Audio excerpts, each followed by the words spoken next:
안녕하세요. 저는 부릉이라고 저 초록색 오토바이를 한번 보신 적 있으신 분들은 뭐 아실 수 있는데, 이제 저희가 사실은 오토바이만 하는 기업은 아니고요. 네, 오토바이는 저희가 전국적으로 거제도까지 해서 이제 74,000대 정도를 인터커넥트를 해서 저희가 배송을 하고 있고, 거기에 실린 이제 화물들을 보시면은 대부분이 푸드라고 착각을 하실 수 있지만 저희는 파셀을 되게 많이 하고 있습니다. 그래서 실제로는 이제 푸드로 시작했지만 지금은 거기 안에 실린 모든 상품들이 대부분이 이제 패션 또는 여러분 잘 쓰시는 이커머스에서 시키는 실시간 배송, 새벽 배송, 또 2일 예약 배송에 대한 모든 부분들이 저희 부릉을 통해서 저희 부릉의 그런 트럭들과 오토바이들, 그리고 더 나아가서 물류센터들을 이어서 여러분이 1시간 만에 받아볼 수 있고 2시간 만에 받아볼 수 있게끔 만들어주는 그런 기업이라고 보시면 됩니다. 그래서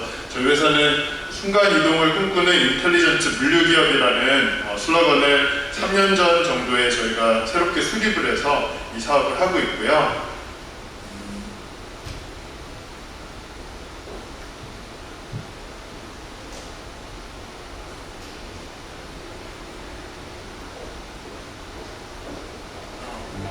여기 보시면 이게 이제 저희 회사가 실제 하고 있는 업무에 대한 동영상을 저희 회사 CMO께서 직접 만들어주신 동영상이고, 저희가 직접 풀콜드 체인 물류센터들을 전국에 지금 한 4개 정도 오퍼레이팅을 하고 있고, 점점 더 나아가서 올해 안에는 저희가 300개 정도까지 이제 목표를 해서 진행을 하고 있다고 보시면 될 것 같습니다. 그래서 말단에서 라스트 마일, 아까 안병기 대표께서 얘기하신 라스트 마일만 보면은 저희가 이제 오토바이를 쓰는 게 가장 효율적이기 때문에 오토바이를 쓰지만 그 극점까지 가는 데 있어서 들어가는 모든 물류수단들에 대한 정보 통제와 더 나아가서는 저희가 랩핑이 되어 있다는 얘기는 저희가 차를 산 거거든요. 그래서 저희 차와 거기에 화물 운수 사업법에서 이제 저희가 이런 3PL을 하기 위해서는 노란색 번호판이 필요한데, 그런 번호판까지도 매입을 해서 안전하게, 적법하게 갈 수 있게끔 도와주고, 그 모든 전 과정을 저희가 직접 짠 알고리즘을 통해서 소비자들이 실시간으로 알 수 있게끔 하는 부릉 배송 알림이라는 서비스까지를 다 일체화해서 건당 요금으로 녹여서 팔고 있는 기업이라고 보시면 될 것 같습니다. 지금 보시다시피 저희는 실시간, 전당, 당일 배송, 새벽 배송, 2일 배송 등등, 주 7일 배송, 또 24시간 배송 등등 기존에 있는 다단계 업무 방식 때문에 할 수 없었던 물류사들이 할 수 없었던 그런 물류 서비스들을 고객 입장에서 재설계해서 보내는 사람의 마음으로 별점 리뷰평까지를 좋게 만드는 걸 목표로 해서 하는 그런 기업이고요. 저희 전체 직원 중이 300명 정도 되는데 300명 중에 100여 명이 R&D에 이를 정도로 저희는 R&D 헤비한 조직입니다. 저 또한 소프트웨어 엔지니어로서 이제 시작을 해서 여기까지 키워왔고요. 그래서 여기 보시다시피 이제 이게 부릉에 대한 진실이라고 보시면 되고, 최말단에서 저희가 이륜을 쓰는 가장 큰 이유는 기동성 때문이 아닙니다. 기동성이라고 하면은 계속적으로 폭주족 같은 걸 연상하실 수 있는데, 저희 부릉 라이더들은 산재보험에 적용을 받기 때문에 저희가 이제 그것도 고객이 사는 산재가 아니에요. 그래서 기사들이 사는 게 아니라 저희 회사가 삽니다. 저희는 수십억에 이르는 산재 비용 대비 효과를 내야겠죠. 그래서 기사들은 안전하게 배송을 해야 됩니다. 저희가 산재에 파킹한 저희 자본금이 수십억이 있기 때문에 그걸 상회하는 그런 피해액이 있다면 저희 회사가 갚아줘야 되기 때문에 그런 것들을 풀 리스크를 저희가 떠안고 대신에 전 과정에 대한 통제권을 가져갑니다. 그래서 TMS, OMS, TMS는 Transportation Management Solution의 약자고, OMS는 Order Management Solution의 약자, 또 콜센터, 백엔드 콜센터, 또 빅데이터 애널리시스 등을 저희가 내재화했고, 그 내재화에서 끝나는 게 아니라 그 내재화된 여러 가지의 데이터와 소비자 클레임을 기점으로 저희가 도보 배송, 이륜 배송, 소형 트럭, 대형 트럭, 물류 거점 배송까지를 다 내재화해서 저희는 쿠팡만큼의 배송 경쟁력을 3PL이 구현해주겠다라는 슬로건으로 저희가 8년간 이 사업을 해왔고, 굉장히 빠른 속도로 저희는 증가를 하고 있습니다. 그래서 저희 회사가 이런 것들을 자랑하는 뭐 사실은 이제 도표이기도 한데 저희 뭐 IR 댁에서의 핵심적인 요소입니다. 뭐 아까 연동형 대표님께서는 여기에 보시는 이 정도를 보여주었지만 사실은 요거는 오토바이 정도가 커버할 수 있는 지역일 거예요. 한 구에서도 한 동 정도밖에 안 되니까. 근데 저희는 전체 지역을 아울러서 저희 번역화합니다. 말인즉슨 오토바이가 10km를 가고 20km를 간다면 아시다시피 퀵 서비스를 한번 써보신 분들은 10,000원, 20,000원들을 요구한다는 걸 알 수 있을 거예요. 그러면 온라인 이커머스에서 최소 주문 금액이 얼마일까? 15,000원, 20,000원입니다. 15,000원, 20,000원, 또 뭐 9,900원, 600 이런 것들이 있죠. 그러면 거기에서 내가 20,000원, 30,000원을 내는 퀵 서비스를 쓴다면 모든 것들이 다 손실일 겁니다. 어떤 플랫폼도 손실을 내면서 수조 원씩 그렇게 투자를 받아서 할 수 있는 경우 쿠팡 외에는 없습니다.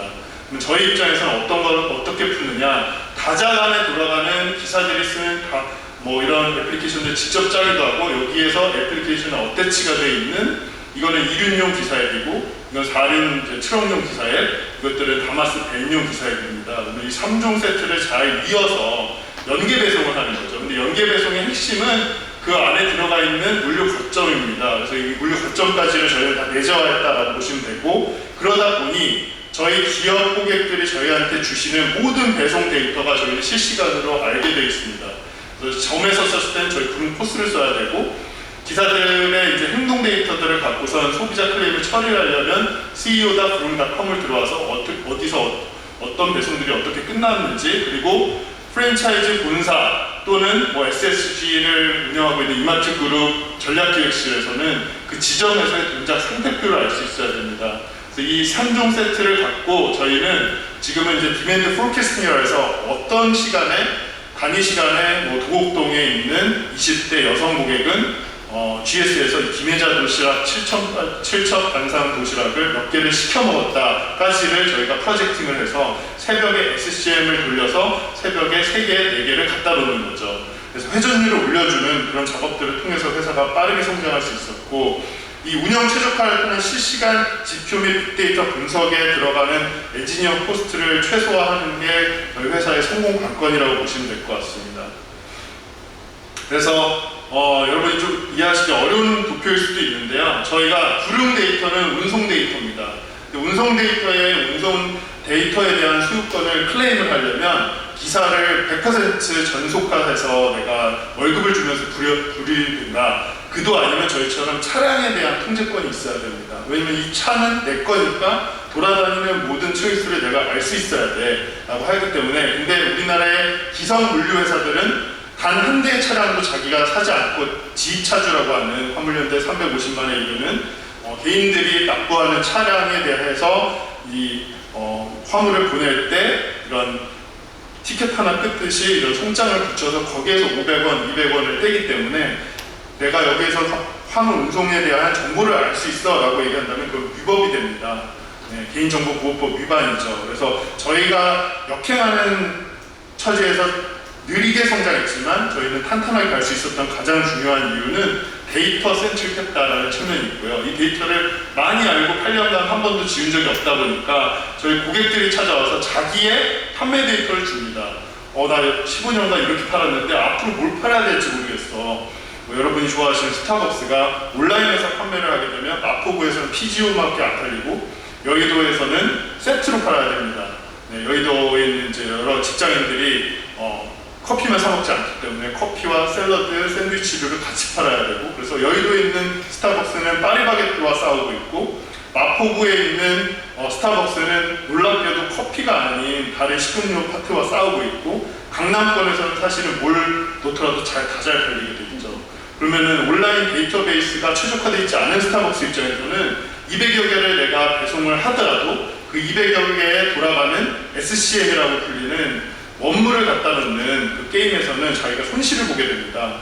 그래서 저희 같은 경우에는 배송 배달에만 국한해서 사업을 하고 있지 않고, 이미 아까 뭐 안병현 대표께서 다른 타사 사례를 설명해 주셨지만 저희 SCM과 딜리버리는 극점에서 맞닿아 있다라는 측면으로 3년 전부터 이 사업을 다각화했었고, 보시다시피 수요 공급 예측 곡선을 그 기업에 대한 데이터, 그리고 저희 운행에 대한 트렌드 데이터, 그리고 더 나아가서는 저희 뭐 주주사들에 대한 데이터들, 그리고 그리고 저희가 데이터 협약식을 맺은 저희 파트너사들의 이동인구 데이터, 날씨 데이터, 매장 방문 데이터 등을 다 포괄해서 들어온 다음에 저희 30명에 이르는 데이터 사이언티스트들이 프로젝팅을 합니다. 그래서 이걸 데이터 인퍼런스 작업이라고 하고요. 이 데이터 인퍼런스 작업을 통해서 온라인 상권을 분석해주고 운영 지표를 노출하고 더 나아가서는 온라인 마케팅을 N사를 쓰는 것이 좋다, K사를 쓰는 것이 좋다 등등까지도 포괄해서 저희가 컨설팅을 해주고 있습니다.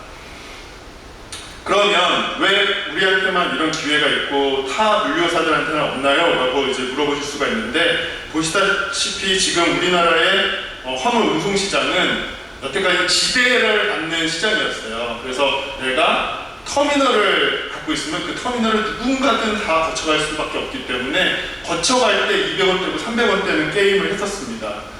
그래서 이게 부동산 사업과 거의 유사한데 부동산을 쥐지 않은 채로 부동산 사업을 한 거죠.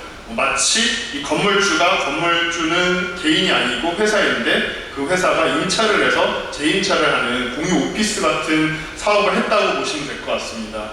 그러다 보니 최근에 이제 쿠팡 같은 경우에는 실제로 이 부동산도 소유하고 거기에 들어가 있는 모든 기자재, 거기에 들어가 있는 차주까지를 다 포괄해서 하다 보니까 차량에 대한 통제권이 굉장히 앞서 있고, 그러다 보니 소비자가 원하는 모든 배송을 할 수 있습니다. 기존 물류 시장은 어떨까요? 너무 많은 다단계 구조 때문에 정보들이 단절되기 때문에 차주 입장에서는 더 일할 생각을 할 수가 없게 됩니다. 왜냐하면 똑같이 일하더라도 100건을 내가 수행하든 200건을 수행하든 받을 수 있는 캡이 150만 원에서 200만 원 밴드로 정해져 있거든요. 그러다 보니 350만에 이르는 지입차주들은 40.2%라는 말도 안 되는 공채를 기록하면서 이 업을 하고 있습니다. 이 사람들이 이제 파업을 하더라도 할 말이 없는 거죠. 물류량은 늘었는데 차량은 모자르기 때문에 오히려 일하려고 하는 차는 없습니다. 그래서 스테디한 물량을 가질 수 있는 사업자가 쿠팡 외에는 지금 전무한 상황이다. 온라인에 있어서 누군가가 이걸 풀어줘야 되는데 저희는 저희가 대안이다라는 생각을 하고 있습니다. 이유 자체는 우리는 차량에 집중했습니다. 남들이 부동산에 집중하고 어떤 시스템에 집중하고 퍼스트 마일 하나에 집중하고 미들 마일 하나에 식자재 하나에 집중할 때 저희는 뒷사이드 고객한테 집중했습니다. 그래서 H사라든지 여러 가지가 C사라든지 이런 제조사들, 홈쇼핑들, 미디어 커머스, 이커머스, 브랜딩 회사, MCN 등등이 이제는 모두가 유통으로 올라와서 물건을 팔아야 됩니다. 내가 팔아보지 않은 사람 입장에서, 온라인을 해보지 않은 사람 입장에서는 두려움이 있겠죠. 내가 어떤 물건을 어떤 규격으로 피패킹을 해서 어떤 박스에 담아서 가야지만 우리 고객은 나를 더 인지하고 더 많이 살까? 그거에 대한 해법을 줄 수 있는 운송사만이 온라인에서 쿠팡에 대적하는 그런 헤게모니를 줄 수 있을 거라는 생각을 해서 저희는 배송비만 받고 IT는 다 무상으로 푸는 정책으로 저희가 8년간 성장을 했다고 보시면 되고, 그럼에 따라서 구릉 인프라가 기하적으로 많이 늘어나게 됐습니다. 저희는 먼저 지어놓고 소비자를 찾는 기성의 물류 방식이 아니라 저희 소프트웨어를 먼저 주고 같이 연구하고 그 사람들과 논의하에서 저희 캐피탈을 얼마 태울지 저쪽 캐피탈을 얼마 태울지 오히려 저희를 찾아오는 은행권들의 캐피탈을 어떻게 저희가 PF 매출을 이루쳐서 할지 등등을 연구하는 집단으로 거듭나게 됐고요. 그걸 제일 잘할 수 있다라고 하는 가장 큰 이유가 저희가 직접 짠 이런 자동 계산기라고 저는 표현을 하는데 트랜스포테이션 매니지먼트 솔루션 덕택에 저희가 빠른 계산을 할 수 있게 되었다라고 보시면 될 것 같습니다. 그래서 이 알고리즘의 이제 가장 큰 핵심 노하우는 저희는 기사의 노하우가 하나의 엔티티 값이라고 믿고 있기 때문에 하나하나의 동선에 대해서 기성의 이제 물류사들은 자기 룰을 지키지 않는 넌 나쁜 사람이라는 분레를 씌웁니다. 그럼 그 사람 입장에서 더 이상 일을 하기 싫어지겠죠. 그래서 저희 같은 경우에는 그 사람의 프리퍼런스 셋이라는 것들을 연구한 다음에 오히려 펑션을 그 리퀘어먼트에 다시 이제 리어거나이즈를 하는 형태의 새로운 형태의 이제 바텀업 어프로치를 쓴 알고리즘이라고 보시면 될 것 같습니다. 가장 좋은 거는 그 권역별로 아니면 차량별로 사람의 프리퍼런스별로 계속적으로 변할 수 있다는 측면이고, 계속적으로 변하는데도 컴퓨팅 엔진을 덜 쓰기 위해서 저희가 딥러닝을 거쳐서 지금 AI까지 진화해 있다고 보시면 됩니다.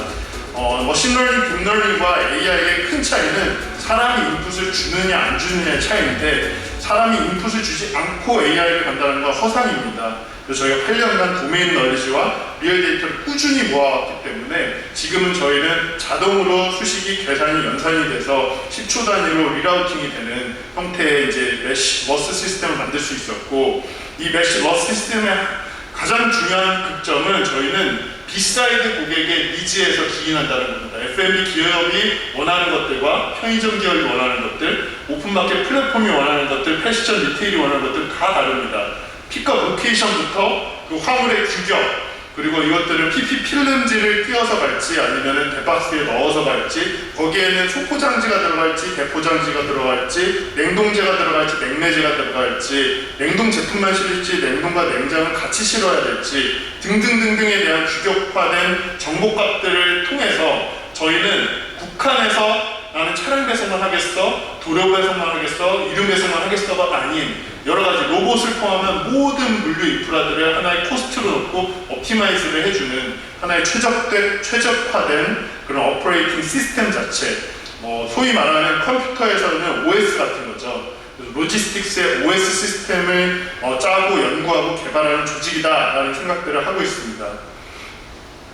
그러다 보니 저희는 아까 말씀드렸다시피 역행합니다. 기존의 물류사들은 대규모 PF 대출을 일으켜서 또는 자기 자본금을 많이 넣어서 센터를 하나를 사놓은 다음에 여기에 맞게끔 영업을 합니다. 저희는 그렇지 않습니다. 먼저 선 영업이라고 할 수도 있는데 저희가 세일즈 퍼스트의 전략으로, 대신에 저희 세일즈는 소프트웨어 세일즈인 거죠. 소프트웨어 세일즈이고 데이터 세일즈이죠. 그래서 거기에 대한 정보값들을 갖고 저희가 솔루션을 대안을 제시하고 그 기업의 형편에 맞게 저희가 그 기업 것만 해서는 저희가 돈을 못 받기 때문에 오늘 점심에도 논의한 기업에서는 경기도 화성을 꼭 거쳐갔으면 좋겠다라고 한다면 경기도 화성 근처에 있는 비슷한 니즈가 있는 화물들의 소유자들을 저희가 검색을 한 다음에 그 기업들한테 같은 솔루션을 제안을 하는 거죠. 그랬을 때 그것이 잘 먹혔고 저희 BEP 이상이 난다면 저희는 주저하지 않고 건설하거나 인차하거나 직접 통제하거나 또는 저희의 주주사의 제휴 네트워크를 통해 가지고 활용을 하면 됩니다. 네. 이것들이 굉장히 다른 거고, 여러분이 잘 아셔야 될 게 물류는 순서가 굉장히 중요합니다. 순서가 어긋나 있기 때문에 어떤 사람이 희생을 당하거나 아니면 자본이 엄청나게 들어가거나 아니면 그도 아니라면 머신을 썼을 때 이제 화재가 난다던가 등등등등에 대한 사고가 일어나기 때문에 순서를 잘 디자인하고 다시 리오거나이징 한다면 굉장히 많은 유휴 자원들을 최저값에 쓸 수 있게 된다라는 측면들을 저희가 보여드리고 있다라고 보고 있습니다. 그래서 지금은 저희가 도보 배송, 자전거 배송, 전동 킥보드 배송, 2등 차량 배송, 소형 차량 배송, 소형 차량은 저희 주로 요새는 전기차를 많이 활용하려고 노력하고 있고요. 그리고 1톤, 1.5톤, 저온, 3원 트럭들, 그리고 더 나아가서는 5톤, 11톤을 이르는 트레일러까지도 저희는 하나의 그냥 수단일 뿐이다. 비클은 CDM 규격 화물, 이게 냉동이 될지 냉장이 될지 거기에 들어가 있는 머신에 따라서 어떠한 규격의 화물을 실었을 때 최적 해를 내가 찾아낼 수 있을지에 대한 하나의 인지이지 여기에 트랩이 되지 않는 게 저희 회사의 가장 큰 장점이라고 보시면 될 것 같습니다.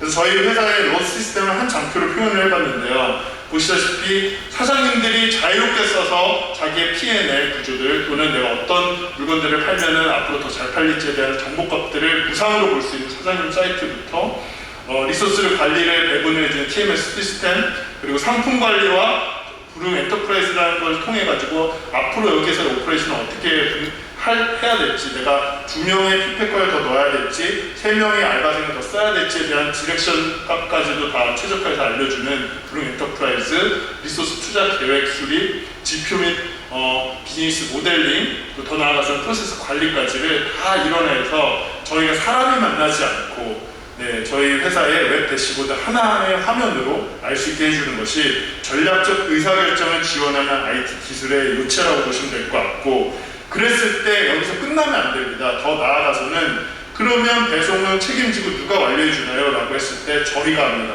그래서 저희는 기성의 이제 오라클이라든지 셉과 역행하는 거는, 오라클 셉은 굉장히 무수히 많은 시스템들을 만들어 놓고 너가 알아서 골라 쓰세요 라고 하고 커스터마이제이션 해주세요 그러면 비용을 주세요 라고 얘기를 합니다.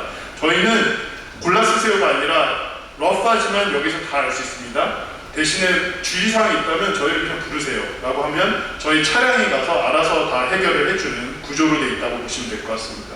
그래서 이것도 기존에 있는 오퍼레이팅 시스템을 판매하는 조직과 굉장히 역행하는 비즈니스 모델을 갖고 있다라고 보시면 되고, 덕택의 저희 고객 기업의 숫자는 굉장히 밸리어스합니다. 보시다시피 다시 한번 주시면 보시다시피 여기 보시는 온라인 이커머스들, D2C 기업들 뿐만 아니라 식품 제조사들, 프랜차이즈들, 그리고 이런 미국의 세포라 같은 올리브영, 그리고 이런 문고 업체들, 여러 가지 기업들이 패션 리테일, 명품 리테일 등등등등이 다 저희 고객들이라고 보시면 되고, 이런 것들 해외 나가서 제가 얘기를 하면 거짓말하지 말라는 얘기를 합니다.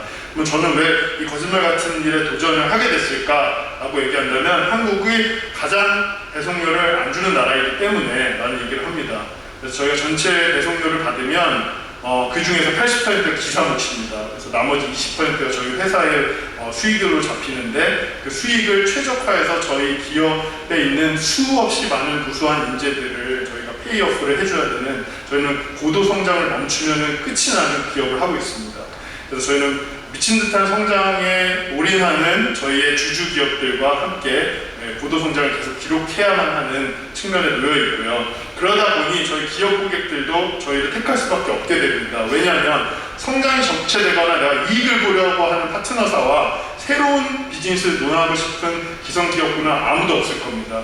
저희는 그 기업들보다도 빠른 성장을 해야지만 살아남기 때문에 그 측면에서 기업 고객들이 굉장히 편하게 올라타고 있다라고 보시면 되고, 저희는 자가와 내재화에 목말라 있는 정말 이상한 기업이다라고 보시면 됩니다. 이거 한 장표로 표현한다면 3PL 쿠팡인데, 저는 남의 돈, 남의 매출로 이거를 일으켜보겠다. 그래서 투자에 연명하지 않는 기업이 되는 것이 저희 회사의 목표라고 보시면 되고, 그래서 저희가 운임료, 건당 운임료 기준으로 작년에 2,565억, 올해 기준으로 저희가 한 5천억 정도를 예상을 하고 있습니다. 내년에는 1조 정도를 예상하고선 지금 사업계획을 수립을 하고 있고요. 저희가 시간을 거듭함에 따라서 저희 회사의 비즈니스 모델 자체가 적층 구조로 쌓였습니다. 이거는 저희가 시장을 타겟해서 불편하게 만들어가면서 운임료를 바꾼 것이 아니라 저희 기업 고객들의 종류가 비약적으로 늘어나면서 원하는 일의 종류가 달라졌고, 그럼에 따라서 수익 모델 자체도 그분들이 건당 배달비만 받다가 물류를 맡아주고 대행해주는 것들을 물류비라고 하죠. 그래서 건당 물류비로 전환해줘. 더 나아가서는 나는 안 팔아봤는데 여기서 잘 팔 자신이 있어요 라고 하면서 물건을 대신에 맡아주세요 라고 하면서 판매 수수료의 20% 주겠습니다, 30%를 주겠습니다 등등에 대한 유통 수수료 모델까지도 저희가 진화를 했다라고 보시면 될 것 같습니다. 저희 회사의 이제 가장 큰 비전은, 저희는 그렇게 봅니다. 이제 물류는 물류 자체로 돈을 벌려고 하면 기업 고객이 떠나던가 저희 밑에 있는 그런 쿠리어 서비스 하시는 분들이 떠납니다. 그래서 저희는 하나의 그런 크레딧 레이팅, 크레딧 어닝을 하기 위한 좋은 트리거다. 그래서 모든 기업들이 이렇게나 많은 물류를 직접 할 수 없기 때문에, 나도 쿠팡처럼 되고 싶은데 쿠팡만큼 펀드레이징이 안 되기 때문에 누군가가 이걸 해주길 바라는데, 저희가 해픈 투비 하게 됐고, 소상공인부터 오프라인 기업들, 그리고 이커머스 모든 기업들한테 다 해주고 있습니다.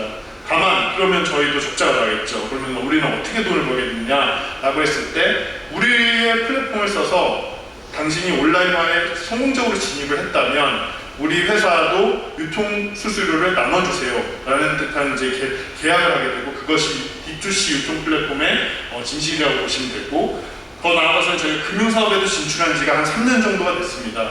그래서 저희 고객들 뿐만 아니라 쿠리어들이 사실은 자기 차량을 자기 돈으로 살 수 있는 사람은 몇 안 되기 때문에 대부분이 대출금융을 받고 있는데, 그 대출금융의 금리들이 사실은 10에서 20% 정도로 되게 고금리입니다. 왜냐하면 대부분이 신용담보가 안 되기 때문에, 저희는 회사 신용담보를 통해서 6에서 8% 금리의 저희가 대출 프로그램을 운영을 하고 있고, 더 나아가서는 최근에 온라인 이커머스에서 잘 파시는 분들이 많이 생기면은 이런 일이 생깁니다. 나는 잘 팔았어요. 그래서 100억의 매출이 났습니다. 근데 저는 감옥에 갈 처지에 놓이게 됩니다. 이유 자체는 매출이 많이 났기 때문에 세금도 때려 맞았는데 실제로 뱅크 어카운트에는 100억이 없습니다. 말인즉슨 PG를 타게 되면은 PG는 15일에서 16일의 대금 정상 기일이 걸리고, 더 나아가서는 N 플랫폼이라든지 쿠페이라든지 등등을 타게 되면은 50일에서 60일 정상까지도 걸리게 됩니다. 그러면 나는 비자금이 딱 비어버리는데 아무도 대출을 안 해주는 거예요. 왜냐면 적합 업종이 아니기 때문에. 그래서 이런 측면에서의 랜딩 플랫폼이 누군가 필요했는데 예를 들어 플랫폼사에 가면 10% 마켓이요, 20% 마켓이요, 10%, 8%, 6%. 그래서 금융사 입장에서 대출을 해줄 수 없게 됩니다.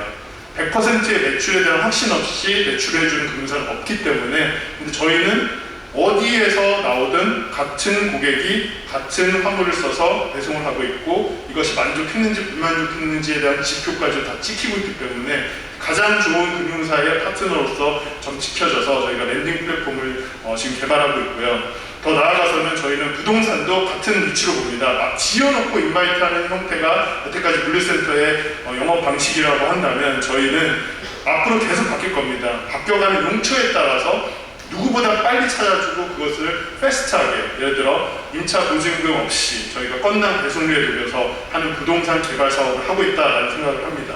그러면 전 세계를 놓고 봤을 때 그 누구도 이 많은 서비스를 한 플랫폼에 하지 않고 있고요. 이렇게 많은 DM들을 갖고 있지 않습니다. 그래서 저희는 저희가 가장 세계적이라는 생각의 자부심을 갖고 있고, 저희가 이제 올 하반기부터 TMS, WMS, OMS에 대한 노하우들을 SaaS 모델로 녹여서 지금 국내에서는 한 20억 파운드의 이제 매출이 이미 나오고 있는 상태인데, 이것들을 이제 헤드로 IBM에서 또 삼성전자에서 30년간 B2B 솔루션 세일즈를 하셨던 이제 탁정욱 전무님이라는 최고의 전문가를 모셔서 저희가 이제 글로벌 진출을 이제 선언한 상태라고 보시면 될 것 같습니다. 그러면 그래도 푸테크 포럼이니까 이제 푸테크 기업들 또는 기성 기업들 중에 앞으로 나는 어떻게 먹고 살아야 될까를 고민하시는 분들이 계시다면 이런 좋은 사례들이 있다라고 보시면 될 것 같습니다. 허닥 같은 경우에는 진짜 저희한테 100% 캡티브로 의존해서 크고 있는 상태이고요. 굉장히 놀랍게도 매달 성장 중입니다. 그래서 지금 벌써 월 입출고량이 30만 건을 넘은 상태이고, 여러분들이 이제 깜짝 놀랄 만하게 허닥은 닭가슴살만 팔지 않습니다. 그래서 닭가슴살은 전체 출고량의 50%밖에 안 되고, 남다른 감자탕 등등등등 해서 이커머스에서 여러분이 손쉽게 받아볼 수 있는 되게 굉장히 많은 밀키트, HMR들이 허닥을 통해서 유통이 되고 있고, 허닥은 이미 본인 스스로 물류 솔루션을 저희를 얻고 유통 솔루션이 되겠다라는 이제 AI 유통 솔루션이 되겠다라는 측면의 비전을 선포한 바가 있습니다. 그래서 저희가 그 AI를 맡아주고 풀필먼트를 맡아주고 있기 때문에 그들은 디시전 메이킹을 잘하는 세일즈 조직으로 변모할 수 있었고, 양사가 굉장히 빠른 성장을 기록하면서 또 수익 구조도 굉장히 좋아질 수 있었던 굉장히 좋은 사례고요.